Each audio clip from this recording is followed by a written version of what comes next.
Brilliant, super hit, mega hit. Shakib ভাইকে বারবার এভাবে দেখতে চাই এবং এটা রাফির একটা ম্যাসিভ কৃতিত্ব যে সাকিব ভাইকে এভাবে স্ক্রিনে নিয়ে আসা কল্পনাতীত। এবং এই প্রথম আমি সাকিব ভাইয়ের ছবি একসাথে সাকিব ভাইয়ের সাথে দেখলাম।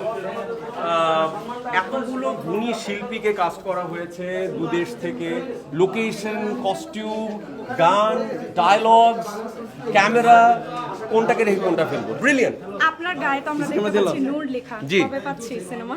সেটা তো এবার রাফির তুফান শেষ হোক, তারপরে রাফির নূর আসবে। ভাইয়া একটা জিনিস জানতে চাইবো আপনার কাছে, আপনি জি। নিজেও একজন বলো। গায়ক, সরি নায়ক এবং আমি নিজে হচ্ছে- একজন খেলোয়াড়। হ্যাঁ, আপনি নিজেও একজন অভিনেতা, শুরু করলো আপনি খুব নিজেও সুন্দর একজন অভিনয় গায়ক। শিল্পী। হ্যাঁ। না, গায়কদের থেকে ইন্টারভিউ নিচ্ছিলাম তো এই জন্য ওইটাই মাথায় কাজ করে গেছে। ও একজন সামলে রাখো জোছনাকে, চেষ্টা করলে গায়ক হতে পারতাম। পারবেন, অবশ্যই বলো। সেটা আছে। এখন ভাই আপনি তো নিজেও একজন অভিনয় শিল্পী, আরেকজন অভিনয় শিল্পীর একটা অভিনীত সিনেমা দেখলেন, সেক্ষেত্রে কি কি মনে হচ্ছে যে এইখান থেকে আমি কি কি শিখতে পারি, এখান থেকে আমি কি কি কারেকশন তাদের ধরিয়ে দিতে পারি, কি কি মনে হয়? অভিনয় শিল্পীর তো অনেক হাউ কারেকশন টু থাকে। বিকাম আ মেগা স্টার, এটাই শিখতে পারি।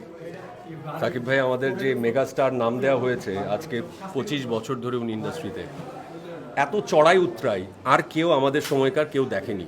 এত চড়াই উতরাই, ব্যক্তিজীবন হোক, কর্মজীবন হোক, সব কিছু মিলে আমি বলবো রাফির এই তুফান একটা হিস্ট্রি হয়ে থাকবে। এবং রাফির এর পরের যে নূর, সেটা কি হবে এটা দেখার পালা। Thank you very much.